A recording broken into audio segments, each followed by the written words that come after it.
যেই জুলাইকে ভিত্তি করে আপনারা আজকে এমপি মন্ত্রী, সেই জুলাইকে অস্বীকার করলে বাংলাদেশের মানুষ 24-এর মতো আর একটা গণ অভ্যুত্থান করবে। 17 বছরের এই ফ্যাসিবাদ, জুলুম, গুম, অত্যাচার যারা করেছে তাকেও এ দেশের মানুষরা সরিয়ে দিয়েছে। যেই জুলাইয়ের উপরে আমরা দাঁড়িয়ে আছি, এখন একটা স্বপ্ন দেখছি।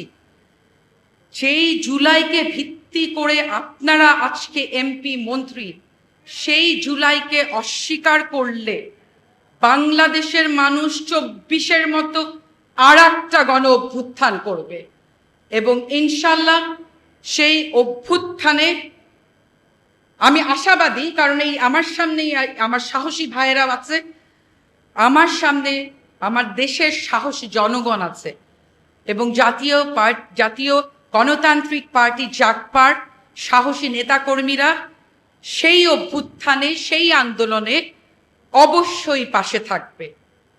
বিজয়ের পথে যাত্রা শুরু, জীবন অথবা মৃত্যু।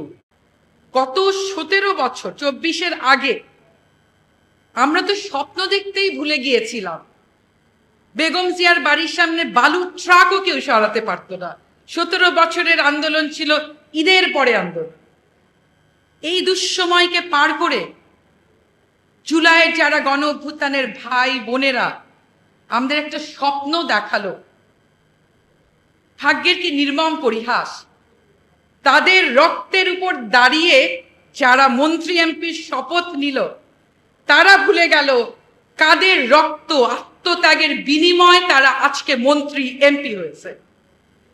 17 বছর আমরা লন্ডন থেকে ওহি নাজিল হতে দেখেছি, কিন্তু জুলাইয়ের গণ অভ্যুত্থানে আমাদের ভাই বোনেরা আত্মাহুতি দিয়েছে, রক্ত দিয়েছে।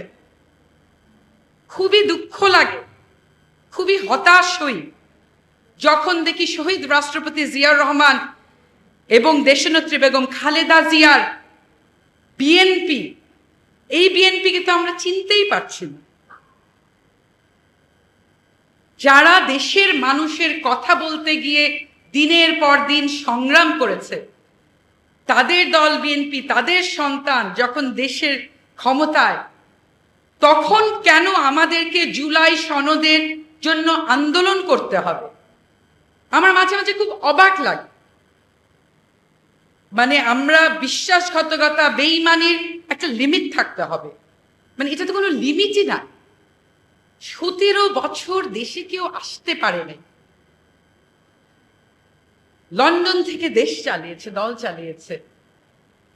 একটা নেতাকর্মী বেগম জিয়ার বাসার সামনে বালুর ট্রাক, মনে করেন তো সেই স্মৃতিটা, একটু মনে করেন। এত গোলফিশ মেমরি করলে তো হবে না, একটু মনে করেন আপনারা। বেগম জিয়া একটা বাংলাদেশের ফ্ল্যাগ হাতে নিয়ে, তার পাশে ফাতেমা দাঁড়ানো, উনি কথা বলছেন।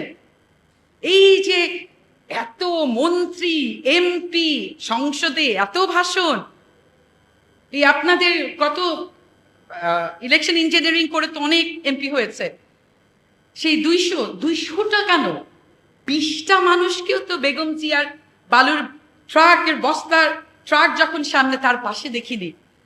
সংসদে চমকদার ভাষণ, এই চমক কোথায় ছিল? জুলাইয়ের ছেলেরা প্রাণ না দিলে এখনো লন্ডন থেকে ইহিনাইজুল হতো।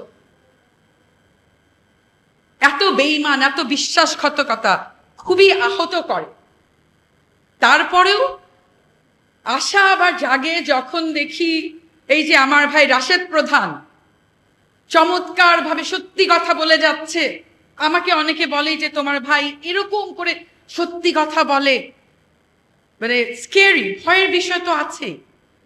তখন আমি বারবার মনে করে দিই আমাদের শুভাকাঙ্ক্ষীদের যে রাশেদ প্রধান শফিউল আলম প্রধানের সন্তান এবং সে জাতীয় গণতান্ত্রিক পার্টির হাল ধরে রেখেছে এবং সে এমন একটা দলের দায়িত্ব পালন করছে যেই দলের নেতাকর্মী প্রত্যেকেই ত্যাগী। এটা আমাকে আজকে বলতেই হবে। জাতীয় গণতান্ত্রিক পার্টি কোনোদিন ক্ষমতায় যায়নি, আমাদের সংসদে যাওয়ারও কোনো সুযোগ হয়নি। তারপরেও এত লোকের মমতা, এত লোকের ভালোবাসা আমরা কেন পেয়েছি? শফিউল আলম প্রধান এবং তার যোগ্য উত্তরসূরি আল রাশেদ প্রধান একটা জিনিস কমন, সত্যের পক্ষে। জাতীয় গণতান্ত্রিক পার্টির সকল নেতাকর্মীর একটা জিনিস, সবার একটা জিনিস, কেউ ক্ষমতার কথা বলে না। তারা বলে আমরা দেশের মানুষের কথা বলবো, আমরা আধিপত্যবাদের বিরুদ্ধে কথা বলবো। আমাদের ইফতার মাহফিল হলো, সেখানে আমিরে জামাত ডক্টর শফিকুর রহমান, উনি আসবেন একটু পরে, উনি এসে একটা কথা বলেছিলেন যখন নির্বাচনের আসন বন্টন নিয়ে কথা হচ্ছিল, তখন একটা মাত্র দল বলেছে আমাদের দরকার নাই, সেটা হচ্ছে জাতীয় গণতান্ত্রিক পার্টি জাকপা, এবং আল রাশেদ প্রধান সেখানে ছিল। আমি অত্যন্ত গর্বিত বোধ করেছি এবং কৃতজ্ঞতাও বোধ করছি। ডক্টর শফিকুর রহমান সাহেব অত্যন্ত শ্রদ্ধাভাজন, উনি আমাদের এই ত্যাগের কথা মনে রেখেছেন, এবং এই জন্য আমি বিশ্বাস করি যে আজকে আমাদের প্রতিষ্ঠা বার্ষিকীর অনুষ্ঠান, আমাদের মাঝে শফিউল আলম প্রধান নাই, কিন্তু আই এম নট ডিসহার্টেন, আমি হতাশ হব না এই জন্যে, কারণ শফিউল আলম প্রধান অসংখ্য নেতাকর্মী, শুভানুধ্যায়ী এবং একজন যোগ্য পুত্রকে রেখে গেছেন, এবং তার আদর্শ, দেশের জন্য কথা বলার আদর্শ সবসময় থাকবে। আমি একটু আগেই কথা শুনছিলাম হসিনুর রহমান ভাইয়ের, হৃদয়স্পর্শী একটা গুম খুন, লন্ডনে ওই টিভি ক্যামেরা কি কম্পিউটারের সামনে বসে দেশ চালানো, খুব I think it's very comfortable, খুব আরামদায়ক। এই গুম যিনি হয়েছেন উনি জানেন পরিবার পরিজন ছাড়া দিনের পর দিন, এবং সবচেয়ে ভয়ঙ্কর কথাটা কি জানেন, যে আমি তো জানি না আমি ছাড়া পাবো নাকি কালকে আমাকে সকালে মেরে ফেলবে। এই যখন পরিস্থিতি ছিল, এই মানুষগুলো আত্মত্যাগ করেছে। একটু আগেই আমার ভাই এবং সহকর্মী, অত্যন্ত মেধাবী ব্যারিস্টার শাহরিয়ার কবির, এবং অত্যন্ত সাহসী, আমার সব ভাইরাই খুব সাহসী, আমি এই জন্য খুব গর্বিত বোধ করি।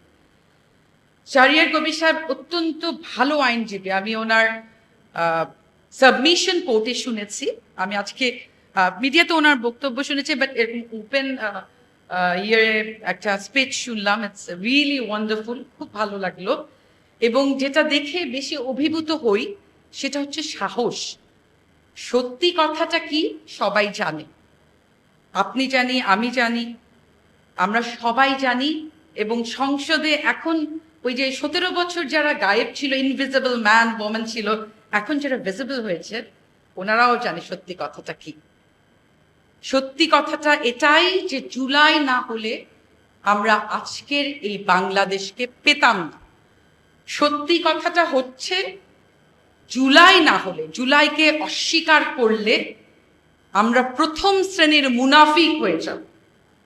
সত্যি কথাটা হচ্ছে আজকে জাকপার প্রতিষ্ঠা বার্ষিকীতে আমাদের আনন্দ উৎসব করার কথা, কিন্তু আমাদের জুলাই সনদের জন্য আন্দোলন করার কথা ভাবতে হচ্ছে। খুবই দুঃখজনক আজকের দিনে 17 বছরের ফ্যাসিবাদের এত সংগ্রাম, এত আন্দোলনের পরে এই যে জুলাই যোদ্ধারা আমাদেরকে একটা নতুন বাংলাদেশের স্বপ্ন দেখালো, স্বপ্নটা কি এই জন্যে ছিল যে ইলেকশন ইঞ্জিনিয়ারিং করে 17 বছরের ইনভিজিবল ম্যান ওমেনরা এসে চটকদার ভাষণ দিবে?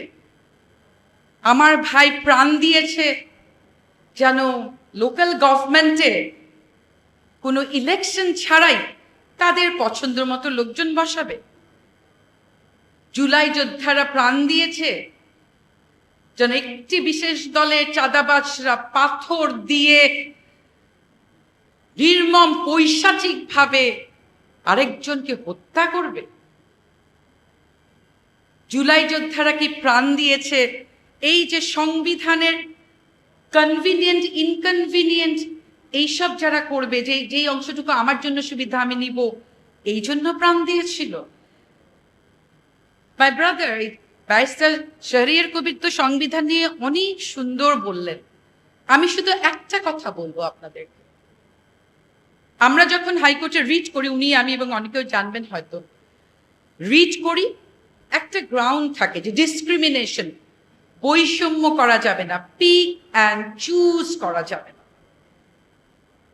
আজকে সংসদের ভিজিবল ম্যান অ্যান্ড ওমেন যারা 17 বছর পর হয়েছেন, তাদের জন্য বলতে চাই যে যেই সংবিধান নিয়ে আপনারা কথা বলছেন, ওখানে ওই যে বৈষম্য ডিসক্রিমিনেশন করার বিরুদ্ধে বলা আছে। কিছুই আপনারা মানবেন না, ঠিক আছে, এটা তো একটা common sense. Pick and choose করা যাবে না। সংবিধানের যেই আর্টিকেলটা আমার জন্য সুবিধা, ওটাই আমি শুধু নিব, আর যেটা আমার জন্য সুবিধা না, ওটা ঠিক নাই, ওটা ঠিক আছে, ওটা লাগবে না।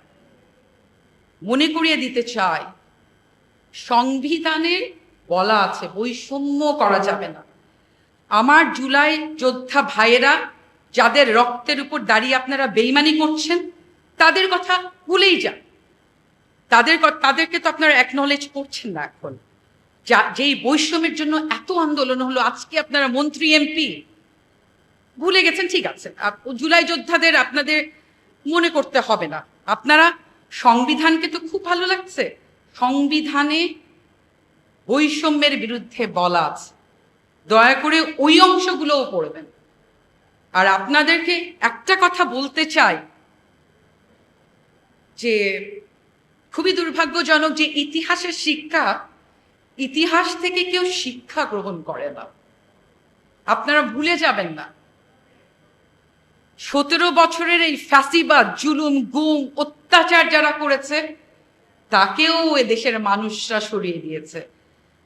যেই জুলাইয়ের উপরে আমরা দাঁড়িয়ে আছি, এখন একটা স্বপ্ন দেখছি, যেই জুলাইকে ভিত্তি করে আপনারা আজকে এমপি মন্ত্রী, সেই জুলাইকে অস্বীকার করলে বাংলাদেশের মানুষ 24-এর মতো আর একটা গণ অভ্যুত্থান করবে, এবং ইনশাল্লাহ সেই অভ্যুত্থানে আমি আশাবাদী। কারণ এই আমার সামনেই আমার সাহসী ভাইয়েরা আছে, আমার সামনে আমার দেশের সাহসী জনগণ আছে, এবং জাতীয় গণতান্ত্রিক পার্টি জাগপার সাহসী নেতাকর্মীরা সেই অভ্যুত্থানে, সেই আন্দোলনে অবশ্যই পাশে থাকবে। বিজয়ের পথে যাত্রা শুরু, জীবন অথবা মৃত্যু। আসসালামু আলাইকুম।